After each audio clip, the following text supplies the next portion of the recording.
in this lesson we're going to talk about a couple of different varieties of the ray trace shadow types. Alright, so picking up where we left off in the previous lesson, you can see now we have these ray trace shadows that are actually able to calculate this transparency. Now the problem is that right now these ray trace shadows do take quite a bit of time to render.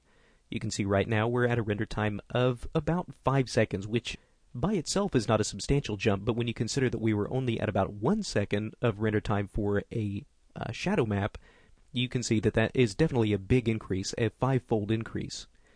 So let's take a look at another variety of these ray trace shadows that we can use to kind of keep our renders relatively quick.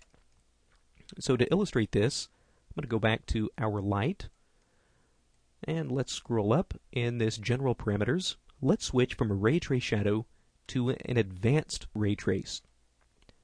Alright, so just for comparison's sake, again, we're at a render time of about 5 seconds for this. Now what we should see is now when we render with these advanced ray trace shadows, we're only at about a render time of 2 seconds. Alright, so that's much faster than what we were. Although you will notice now that we no longer have any of this transparency in this object. Now that's okay, we can always just go back and take a look inside the shadow parameters, or rather the advanced ray trace shadow parameters. And we want to look for this optimizations tab.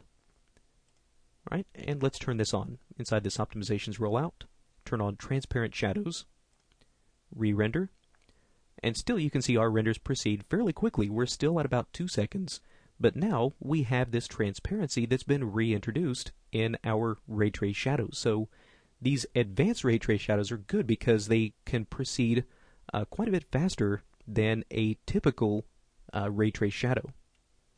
Right, now the ray trace shadows, or these advanced ray trace shadows, also do have one advantage, and that is that they actually do have the ability to soften and diffuse as these shadows get further away from the shadow casting source. Now, for the moment, these advanced ray trace shadows will not really give us the effect that we want, or give us the effect that we want if we're using just a standard light. If we really want to see the effect of these, we need to use something like a photometric light. So let's go ahead and drop in a photometric light. I'm going to go ahead and just get rid of this point light, or this omnidirectional light. And let's add a photometric target light. For this, we don't necessarily need to add the exposure control if you don't want to. Alright, so here's our photometric light. Let's take a look at the modify panel, and let's give this advanced ray trace shadows, which it looks like it already has, and let's re-render this. Alright, that's a little bit on the dark side, and that would probably be because my light is way down here. So let's make sure we get that up there. There we go. That should look better. Let's take a look at this. Alright, so here's our shadow. Now let's do just the same as we did before. Let's go to the advanced ray trace rollout, and let's give this the transparent shadows. There we go. And re-render this. Again, you can see we're now proceeding very quickly with our renders, still just a little over 2 seconds. We're up to about 3 seconds now. But what we can do now with this photometric light is, rather than emitting it from a point, which is what we were doing with our standard light, we can actually emit this light from some kind of a shape, like a sphere. Now what this is going to do is simulate the effect of light coming from a larger area, so it's going to kind of act as a diffuser for these shadows.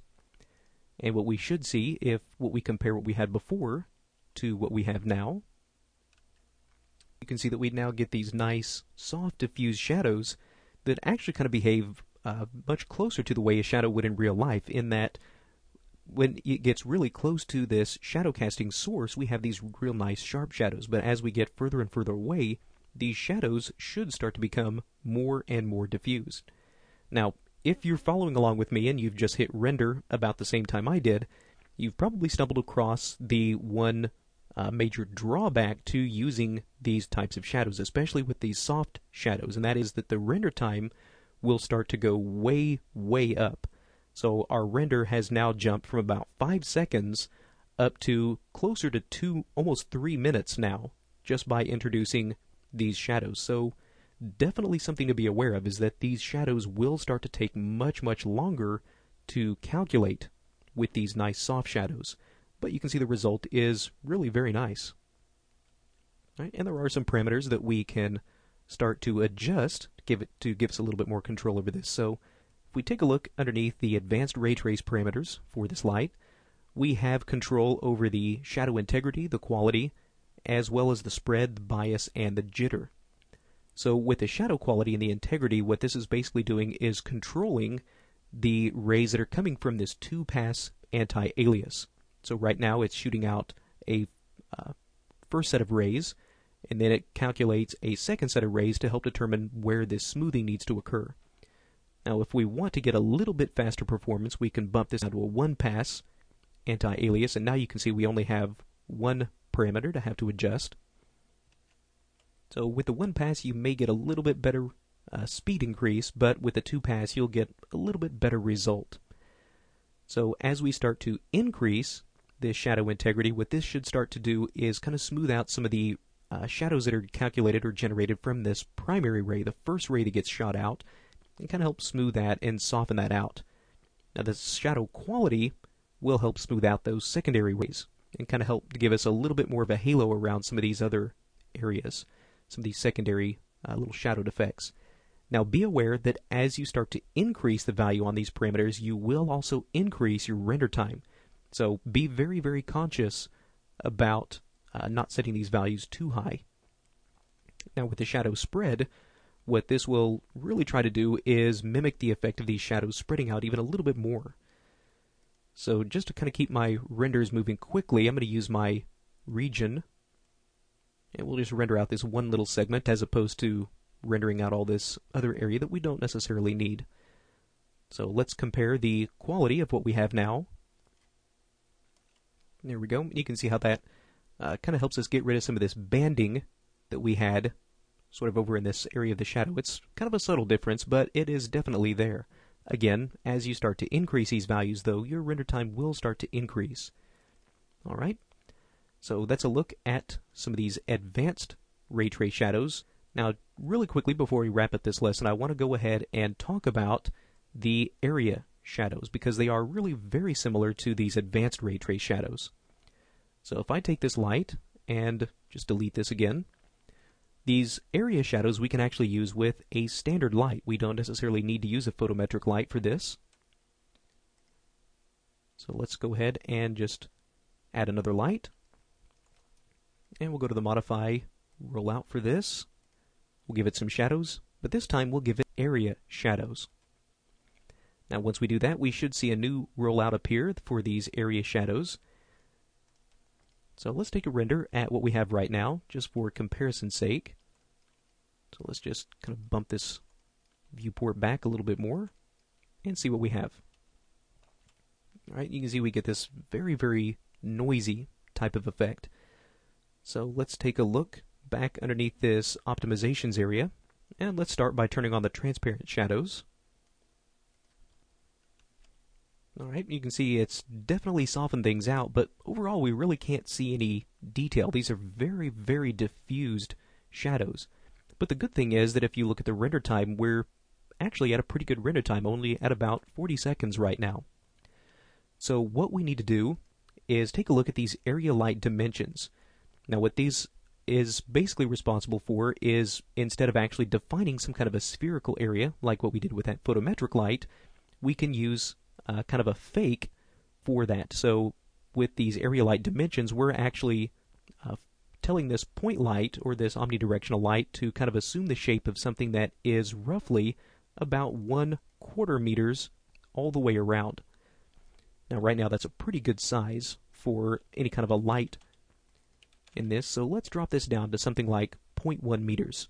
So that way the light source itself should be much smaller. Alright, so now you can see we have a little bit smaller light radius, so that gives us a little bit tighter shadows. Now what we can also do with these area shadows is actually define a light shape.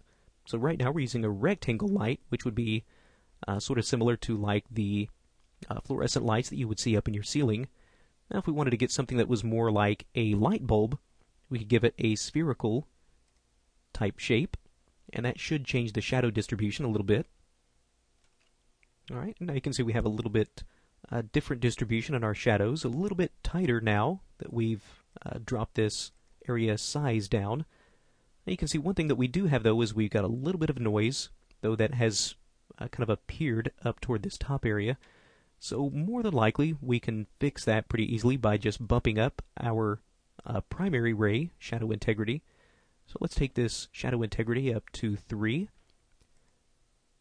And again, just keep our render times very small, just so we can make sure that this is going to work. Let's just render this region here.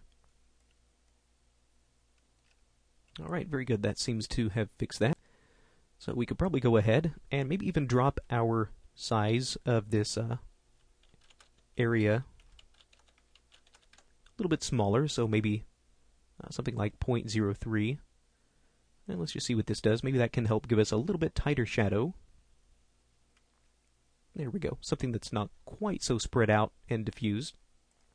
So let's now re-render this entire image. Alright, and there's our final result. So that's a look at how we can use these advanced ray trace shadows and the area ray trace shadows to get these really nice, soft, diffused shadowed effects in our scanline renders.